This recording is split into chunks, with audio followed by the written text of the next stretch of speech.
I literally took that $1,200 stimulus check and I just used it to start. I bought, my LLC, ring light, phone. I upgraded my phone. I remember the day I just created my first piece of content. But I was like, all right, let's just see. I felt like I had nothing else to do. Why would I not just give it my all?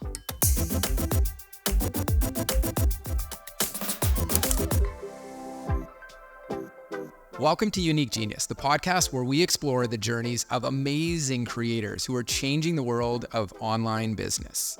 I'm Greg Smith, a creator myself, co-founder and CEO at Thinkific, and today we're talking to Ellie Diop. Now, Ellie has an amazing story of how she got started turning $1,200 into millions, all after being laid off and balancing motherhood with building a multi-million-dollar business and a community of over 370,000 people. You've got to hear how she did this. Would you have been able to do this before you became a creator? No. There would be no way. Yeah. And I'm like, this is the time because my business can go wherever. And I have such a great team. And you know what? It's really forced me to look at how do I exist? How does this company exist without me? Yeah. Like fully. Yeah. I've had to really look at the systems. We've just done so much more of an overhaul on like what makes sense. This doesn't make sense. Yeah. This looks like it makes sense. Yeah. Let's do more of that. It really is starting to function a lot better where I'm still a part of it, but it's not relying on me, which is good. Amazing. That's a huge step in your role. Huge. Because it's your face, it's your brand, it's you. I know. Like I started to run ads and, I've been doing this organic for the last 3 years. I've never run ads, but it's actually making sense because now it allows me to maybe create a little bit of content, but I don't have to be the one pushing it out with my Instagram. So I love this that you're trying to make this transition because we talked a little bit about how do we even start this journey last time we met, but now you're on the way. Yeah. This idea of sort of extracting the need for just you all the time in your business. You talked about process, but like what do you start to think about moving in that direction? I think the real key is what are the messages people are looking for, not connected to my face, right? So even if it's not me saying it, what are they excited to hear about? Yeah. What gets them going? And focusing on that versus it being me that delivers it, right? Because I can still be a part of my brand, still post in my stories, still talk about me so people feel that connection, but it doesn't have to be my video. Right. Right. So do you have other people now coming in and delivering these messages? So I hired a social media manager. Yeah. What? Because it had just been me creating content for the last 3 years. Yeah. Yeah. And not only is it not sustainable, but it's also not really fair to my audience and to what I'm teaching. Because what I believe in my business, helping women scale, doesn't have to just be always me delivering that message. Sometimes we can use voiceovers. My social media manager can get on there and talk about it. Yeah. And now that allows me to be just more thinking about the scaling side of the business rather than being so connected to being the face of the business. Right. Yeah. It frees you up to be more the leader than the talent, which is exceptional. What opportunities could that open up for you in the future if you go that route? I already feel like it allows me to be more creative. I think as a creator, being in front of the camera, inevitably it comes along with insecurity, regardless of the fact that I'm delivering an important message. Yeah. So now that I'm working on separating myself from being the deliverer, I don't really have to worry about You're those free. things. Exactly. Yeah. I can just think about, well, this is what I would want to say. Yeah. Doesn't matter if I have on makeup today or not. Let's figure out a way to get it out there. That's amazing. And how can we make people more connected to that? Because I think that's what's going to make a business last. One day Ellie Talks Money is going to be old and 75 years old, and I may not want to create, content anymore. What will continue is what I'm talking about, not necessarily me talking about it. So it's really giving me the opportunity to look at how can I create little replicas of these individual brands that connect with different niches of people that are reflective of my ideas, but people have no idea it's me. Even now, with the success you've had, being a little reluctant, I guess, at times to shoot a video, post a video, do I want to put myself on camera today? It's interesting. So you're nearing 100,000 subs on YouTube, amazing success and revenue, helped a ridiculous number of people. I think it was 50,000 took your course in your first year? Yeah, in my first year. Yeah. 48,000. You know, I find myself even more now that it's 3 years in, I have to give myself more pep talks than I did in my first year. You can still do this. You got this. Don't be insecure. Don't be afraid. Go create. And it's something so interesting about, you know, when you're really new to it and you're just figuring it out, you almost have no limitations or inhibitions because you don't know what's wrong. You don't know what's right. You're just doing stuff. Well, also, who's going to see it? Right. But now you know you post it and a lot of people are going to see it. So there's almost like your perfectionism gets amped up. So you get into this overthinking, and I'm always telling myself, Ellie, just go back to creating the way you used to create in your mom's house with 3,000 followers. Yeah. You didn't know anything about anything, and you just said, let me go and try this. And there's something really special about that period. And so when I talk to my audience, I'm always telling them, you know, this is your opportunity to figure it out, to get it wrong, to just create, to make the content, to find your audience. Because you're thinking that having 100,000 followers is the secret. Yeah. But once you get into that realm, a different level of pressure comes. Yeah. And, you know, I have to get myself over that hump and say, okay, Ellie, just post the content. I love that because I think a lot of times we think it's hard to start and you have this fear of starting, but really that's when you're most free because like you said, you can experiment, you know? Because who knows you? And I think, you know, so many creators get themselves caught up in this, you know, someone's not going to like it or someone's going to see it. And it's like, truly, one thing I've realized, people are so much more focused on their own problems and their own situation. Yeah. They're not really caring if your video has 3.5 likes. You know, at the end of the day, they're like, okay, this is cool. And then they're on to the next thing. But it's the consistency of you showing up and being authentic that makes them pay attention and say, yeah, I think I'm going to go on this journey with her. And so I'm always telling myself, Ellie, you owe that same level of openness, creativity, and authenticity to your community because that's what made them join you in the first place. So don't give that up now. But maybe now you can look at, it doesn't have to be me, but it can still be the voice, right? It can still be the story. It can still be the vibe. Which giving you that freedom is amazing to, you know, move to Senegal, to spend more time with your kids, to still have revenue coming in and being able to scale and grow a team. I want to jump back to something you're saying is sort of like moving your brand in a direction where it doesn't only have to be you. And obviously it gives you freedom. Do you think that could take you down the path of, you know, taking investments, selling part of it? Do you think, you know, no, I'm all in on this forever? I mean, one thing I've really thought about lately is getting a strategic partner. Mm-hmm. I feel like at first that was never a thought. I'm like, this is me. I'm going to do this as my baby.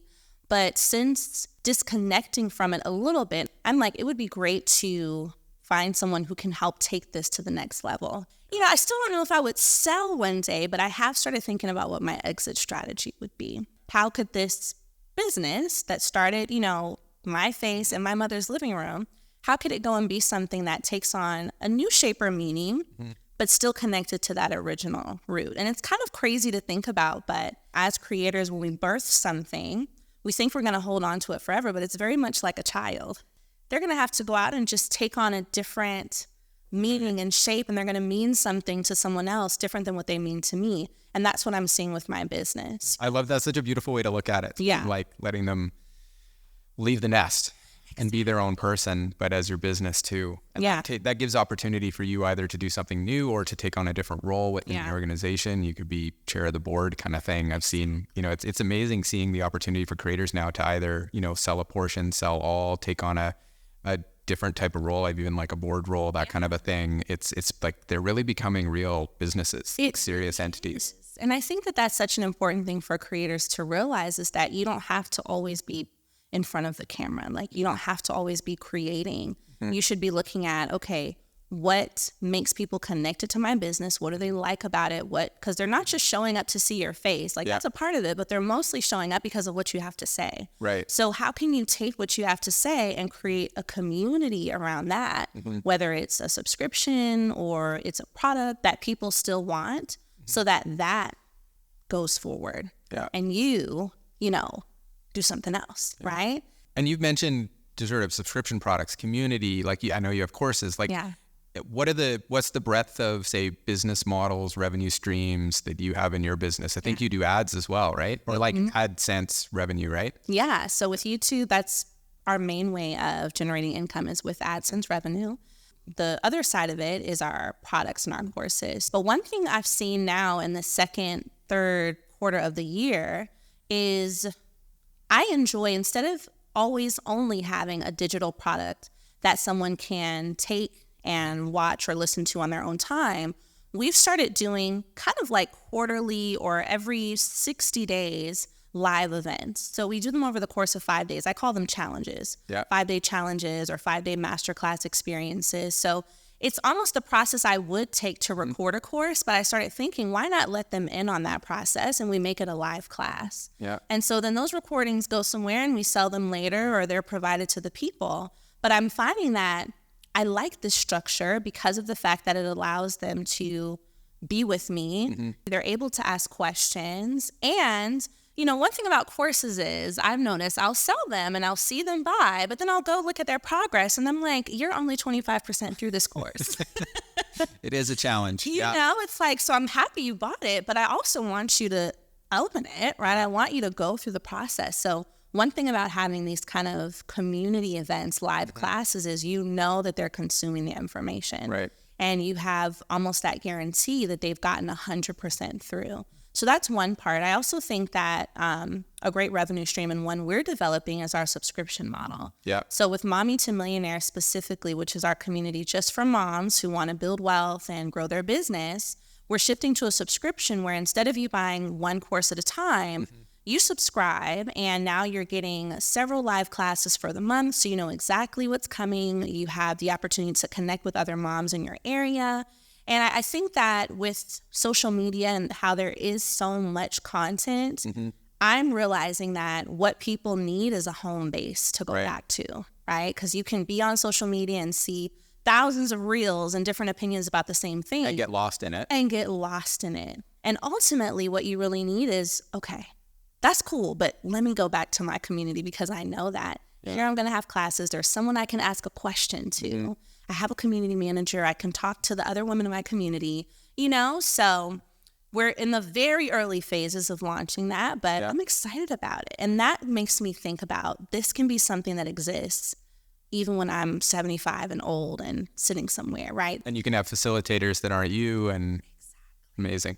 So we jumped right in. I know you've told this story many times, but I'd love to hear just a little like your getting started origin story. Yes, the beginning. Because you have such a cool one. It is. And it's a great example, I think, for so many people to hear how you got started. Yeah. So, I always feel like I started my business kind of just by accident, really almost by necessity. I didn't really think I was going to be a business owner because I had a really great job. I was making 6 figures as director of sales, and then I got laid off. So I got laid off, gave birth to my twins, then got divorced at the end of 2019, going into 2020, and then moved back to my mom's house with all 4 kids. So, in the period of like 6 months, everything just completely changed. That's a lot of change. A lot. So, I'm back at my mom's house, didn't have a job. So I'm like, okay, let's try to start life over. I applied to probably over 55 jobs and just didn't get hired. No callbacks, just nothing. So then COVID hit and I realized that the stimulus checks were coming and I did not think about really starting a business. But as I was seeing content creators on social media, watching YouTube videos and seeing like people are making money, And for me, I was like, well, if I could maybe just make $10,000 a month. Just 10. That sounds great. 10 a month. Because, that's what I was making before. I'm like, okay, I could move out. I could probably get a car, I was like, okay, let me try to do this. And so I kind of started thinking, well, what would I create a business on? What do I know how to do? And I just thought about my work experience, well, I know how to lead. I know how to sell. I know about funding. I could probably help women, get a little more clear on their businesses because I worked in sales, so I literally took that $1,200 stimulus check and I just used it to start. I bought, my LLC, a ring light, a phone. I upgraded my phone. I went to Ross and got some, little decorations for my background so it wouldn't look too crazy, in my mom's living room. And I remember the day I just created my first piece of content. And At the time I had 300 followers. So I was pretty much creating content for the people I went to college with. Right. But I was like, all right, let's just see. I feel like I had nothing else to do. Why would I not just give it my all? At this point, no jobs are hiring. If other creators can do this, maybe I can too, And so that consistency in continuing to show up and really give value that I thought was valuable based on my own life experience, and then asking, the 500 people, well, what else do you guys want to hear? That kind of give and take got me to my first 10,000 followers, then 100,000, and, and my first sale, then my first $500 day, which was like a really big deal for me. No kidding. Yeah. So I always love to hear people's experience of like first dollar, first $500 day. What was that like for you? So I was, creating content for a couple months, and one day I said, well, let me talk about business funding because I know a little bit about this, and, let's see if people need this. So I created a post, and, to me it went viral because it got over 100 likes. Yeah. So I'm like, ooh, okay, maybe this is something that is relevant for my audience. So I started to ask more questions, and I said, okay, I'm going to launch a pre-order of my business credit ebook for $15. Yeah. So I made something on Zoom, put it together, watched a YouTube video about digital products, and so many people, I think maybe 30 people, however many gives me $500 at $15 is how many people pre-ordered my product that day. Wow. And that was a big deal. Yeah. I remember looking at that $500 and I was just like, I think I'm onto something. That's amazing. Yeah. Was that sort of life-changing, game-changing, vision-changing for you? Like you saw the future there of like, okay, this isn't just an experiment. I saw the future, and what I did is I said, okay, if this many people could buy at $15, what would it take for me to get double the amount of people to buy at $15? And I remember maybe a few days later going in and just saying, okay, like, let's say if I wanted to make, $5,000 in a day. How many people need to buy in that day? So you talked a little bit about some measurements there and asking these questions of what would it take. How do you look at success, or is there ways you measure it or think about success in your business for you? I think the first year's success was definitely like make as much money as possible. Okay. And, which is great. 4 kids, you're living in your mom's basement. That sounds like a great goal. Exactly. So it was like, money. And I did make my first $1 million in 10 months, which was incredible. I remember seeing my deposit and then my account showed $1 million. And I just, it's just like, this is insane.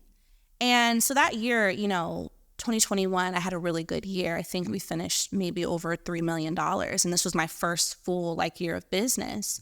But since then, success looks a little different for me. It's still revenue driven, right? I still want to hit numbers, but I was working so much that I had no systems. Right. It was me and one other person that I eventually hired after I made $2 million. Why didn't I hire someone sooner? That was your first hire. $2 million made. Now I'll hire someone. Now I'm like, maybe I should probably get someone to help me with customer service. Right. Because I was doing it all by myself. So going into year 2, when I really thought, I actually want to do this for the long term. It has to be sustainable.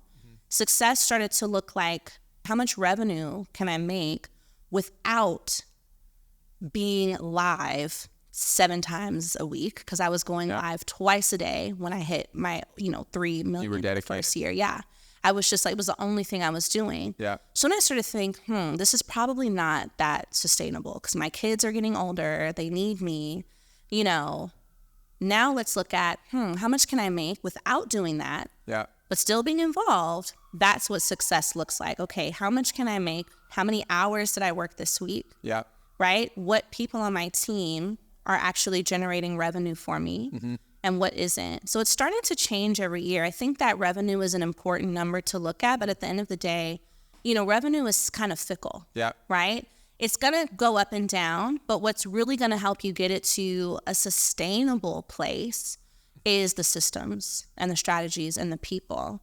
I think my first year it was like, make the money, Ellie, do it right now, and now it's really become, okay, how can I create a business that really is designed around my life, right? Versus creating a life that is just around my business, which really ends up not being much of a life anyway. Do you look at sort of profitability margins as you think, because you've started to build a team, you have other costs in that, within that, do you think about how much is actually going in the bank account at the end of the day? Yeah, for sure. So we always try to be at, 30-40% of our profit margin. So including team costs. Now we might move that up a little bit because of ads, if I decide to scale ads. But overall, if I'm in that realm, it's a good month. Yeah, I think for most business, like I have seen a lot of creator businesses, especially where it's courses, where you can get 80% plus profit margins. But that's often where it's like just you. And that's what was my first year. Yeah, it was so like you've 90%. got that. But then when you want to scale, you add team, you have other costs, you build in systems and processes. You're creating a real business that can stand the test of time, bring you out of it. Now you move to lower margins, but on larger revenues and more scalability. Exactly. I think that's a great way to look at it. And you had that first year that was just all basically straight to you because you're putting everything in and getting everything out. Yeah, it's definitely stressful at times to have a team. A lot of the time I find myself staying on top of things, not even for me, but it's like I have to make sure my team gets paid, you know? And they're giving a part of their time and their day and their life to help you build something. So it really becomes a special return, I think, on energy. And I wouldn't have it any other way. Even though it's very stressful, I know that level of responsibility to make sure that my team is taken care of because they're also taking care of me is really, really important. Yeah. And your team, what are you up to now in team size? So we are at 10.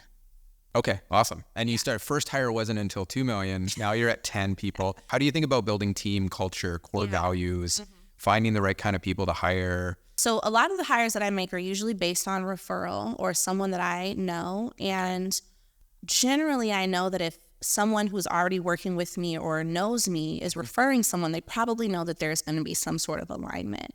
I think last year we actually had a conversation about putting words to it. One of the words that we identified as a value of our team is definitely excellence. Another is authenticity. Right. But we also want to make sure that what we create is authentic. We want our customers to know that, I'm a real person, and also that, we never want them to feel like they are just giving money. You know what I mean? Like, I think sometimes in the creator world or the course creator world, if you're not careful and you're showing your lifestyle changing and your audience knows that they're buying from you, they can start to think, well, am I funding your lifestyle? Like, am I just $1 to you? Right. So we always want to be very mindful of making sure our customers aren't getting overserved. I would say that's probably another word is over-deliver. Over-deliver, yeah. And are these concepts that, have you had come into conflict with them either in hiring or firing or people being a good fit in your team? I have had to let a couple people go, which has been... It's tough. It's tough. I did it at my job, right? Because it was my job to do that. But it's very different when you brought the person in, worked with them a little bit, saw it wasn't a good fit. And I think one area that I had to let someone go in was that I didn't see the over-deliver belief system. Right. I think you should definitely come in and do your job. Yes.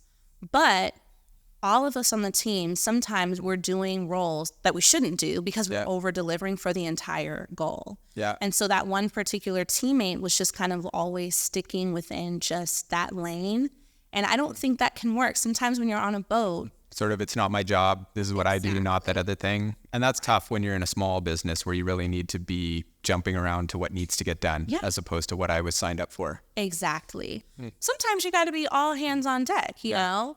I got to do stuff that I don't even really know how to do because my project manager does it. But if it needs to get done, I'm going to get in there and do my best to make sure it gets done, Sounds like you really do have a sense of these are the things that are important to you within your team, to your customers, to your business. And and now I like you're taking that intentional approach of trying to discover that in the interview. So you make, in advance, is there going to be a good fit? Or are they going to live the way we live with our customers and our business? And one thing that I've also done is in my, on my Instagram. So that's pretty much our biggest lead source because I have over 500,000 followers there. They're really engaged. So when we, get new customers or people on our email list, they come from there first. Then probably, TikTok, YouTube, and it kind of goes down from there. But one thing I've done is I've added in people into my DM. So I always had a customer service team, but I've since added 3 more kind of customer service people, or I like to call them setters. Yeah. So they really go in and have conversations with my audience. So they're in your DMs for you. Exactly. You've given them access so they can talk through your DM. Mm-hmm. Yeah. So they talk through my DMs, they answer questions. Sometimes if it's, the right call to action, they sell the products. And I've noticed that since we've done that, that's also really helped the business to grow. Yeah. And I'm also not having to be in the sales position. Right. Because before, it's me talking to you and I'm selling to you. Right. But now you might think it's me selling to you, but I've really just trained them to talk to my audience the way that I would talk to my audience. Right. So, they'll call them, hey girl, hey business bestie. And some of them are guys. Yeah. So it's so funny. And they're in there saying, hey girl. I'm like, you got it. It's great because we started to receive, just emails and kind of comments that say, I love talking to you on Instagram because you really respond to me. You really talk to me. I really feel like you're listening to what I have to say. And that is special. Even though it's not me, right? That is something that's going to make a customer want to come back.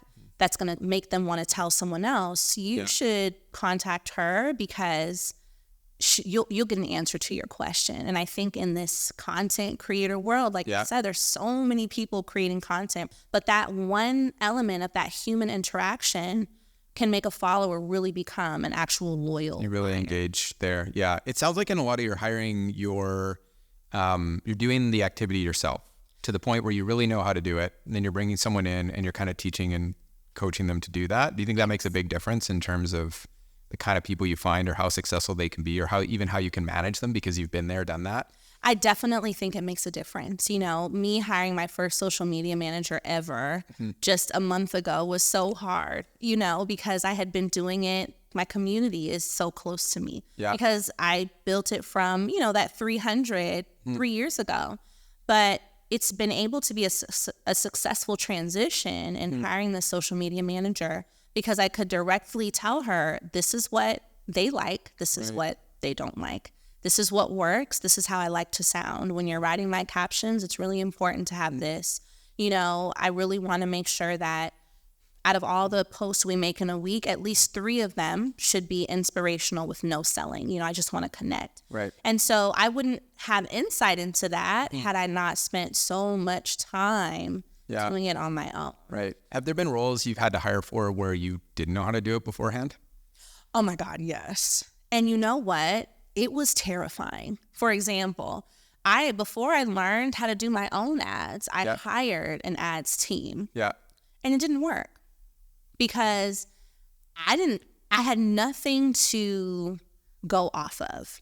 Right? I had nothing. You didn't know if it was working, how to measure it. Nothing. I'm just trusting what this person is saying. And it's okay to outsource work, but I think when you are building a business, you have to know at least a little bit before you outsource. So you don't have to be the expert, but enough to understand, just enough to manage and understand if they're doing well or not. Exactly. Yeah. It's so important because I spent all that money and really realized the return I was getting from ads was less than what I was getting from organic marketing. Right. And if I had just studied it a little bit before being in a rush to do it because I saw other people doing it, I probably could have avoided that like $10,000 mistake. Sometimes when you're building a business and you have the money to hire and outsource, sometimes that's the first go. Totally. And now I've started to train myself, well, Ellie, wait, just because you have the 10K to go and put on this, don't do it, right? Yeah, I love this. Sounds like you have a lot of principles around building a team, like from taking it a little slower, doing it yourself first, or at least a base level understanding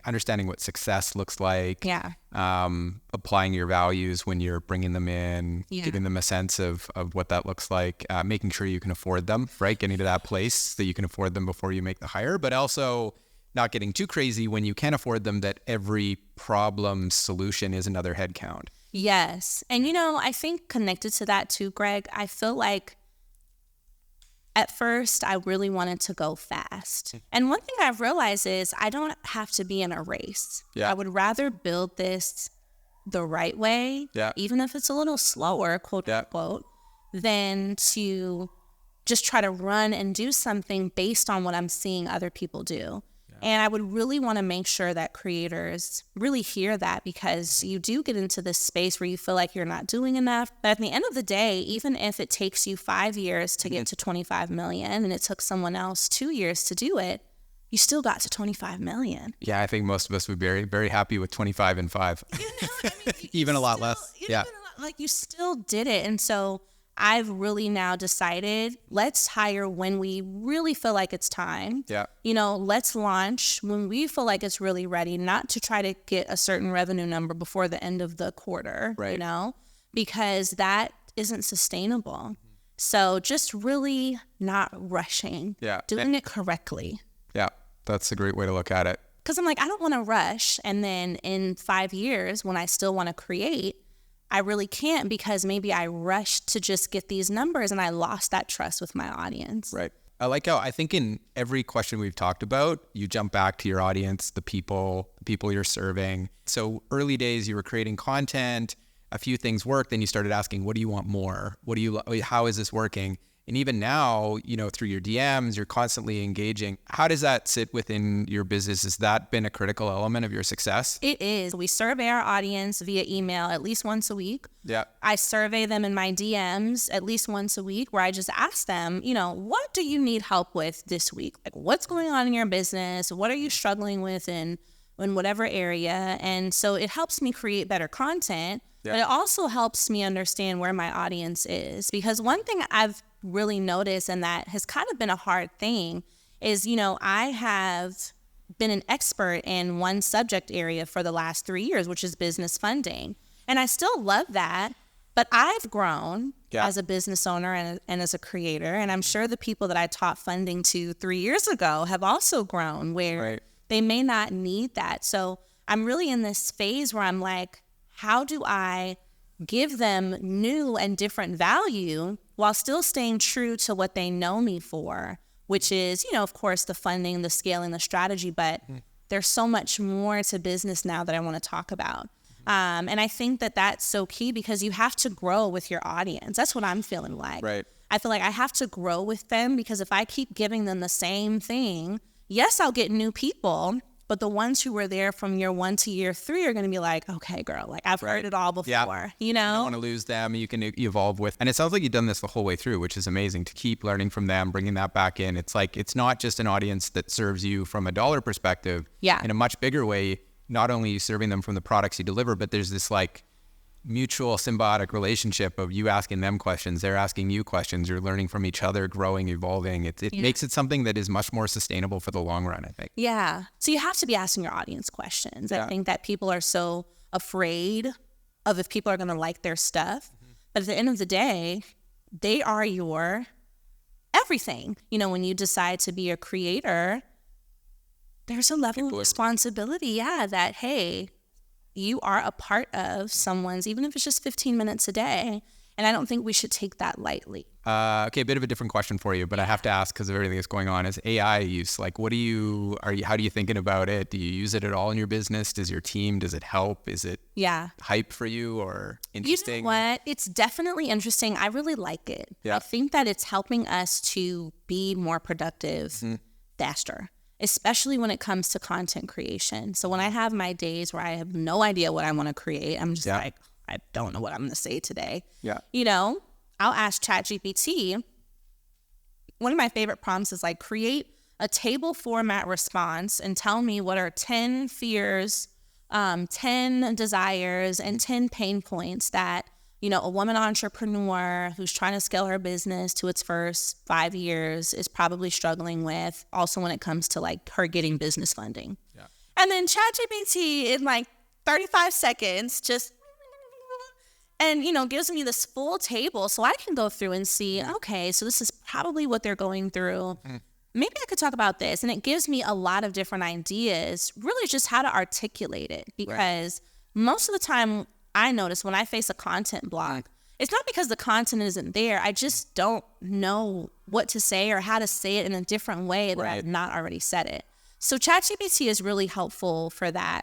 I find that it's also helpful in my course creation process. So when I'm thinking about a new product to create, an ebook or a lead magnet, I'll kind of give it what I'm thinking I want to say and ask it to expand. And it just creates this whole, say, please expand on this. Exactly. Yeah. Like, this is what I want this checklist to be. Here's some of the ideas.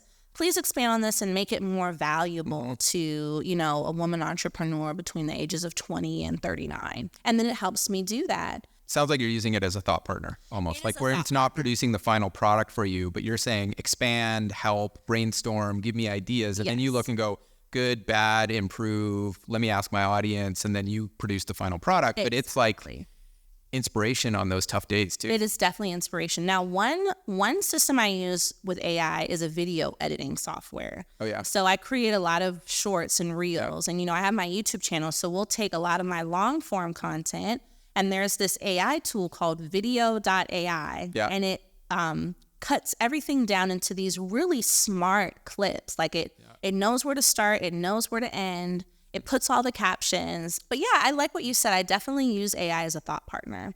I think that we shouldn't be afraid of AI. We just have to use it. I think if we don't use it, those who don't use it are probably going to be at a big disadvantage. Amazing. Love your story.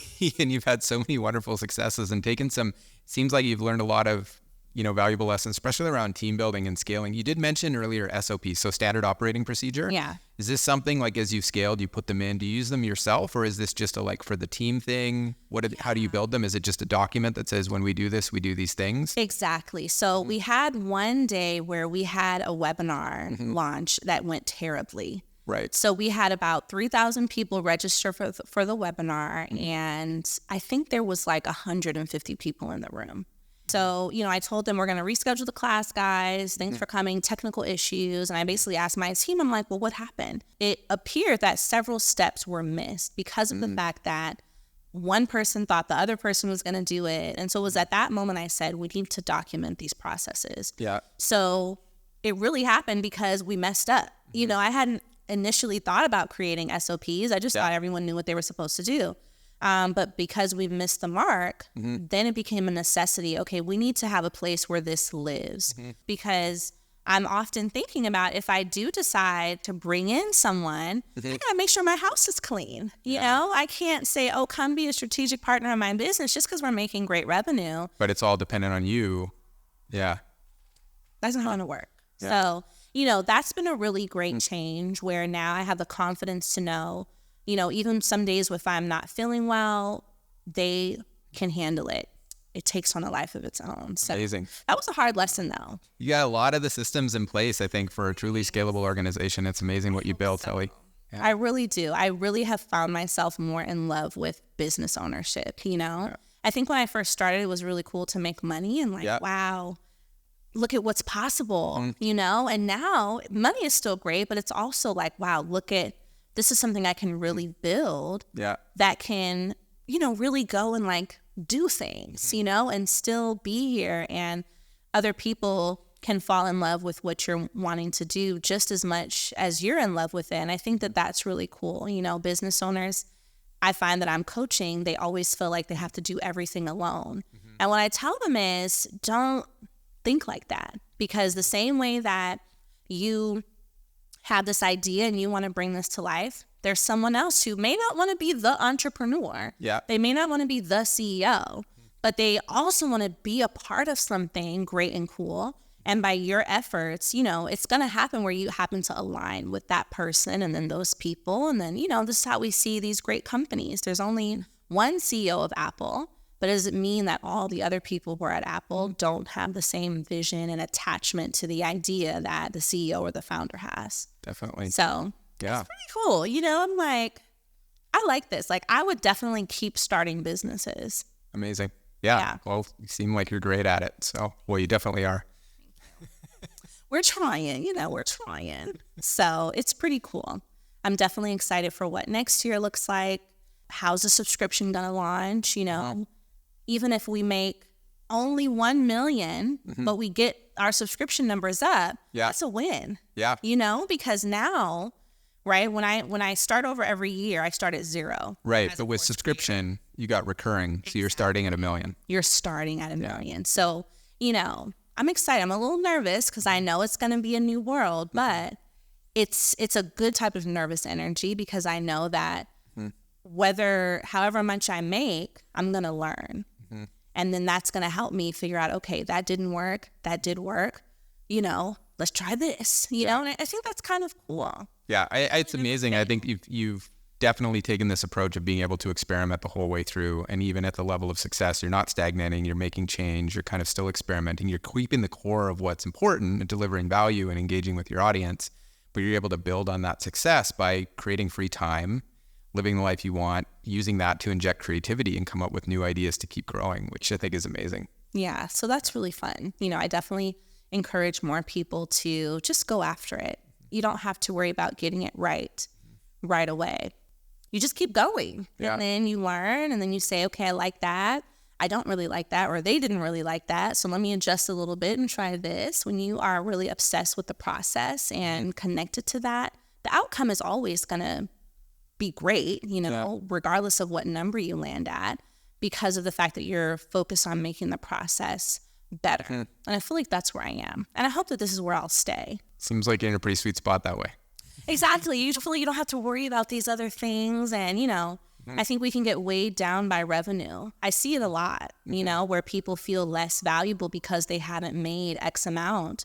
But you can't drive like that. You can't build something that matters only focusing on how much money you're going to make. Right. You clearly think about your audience a ton, how you're helping them. Yeah. How do you make it better? Even if sometimes your profit margins are like nothing, it doesn't mean you're not building something great just because you don't have a ton of money left over.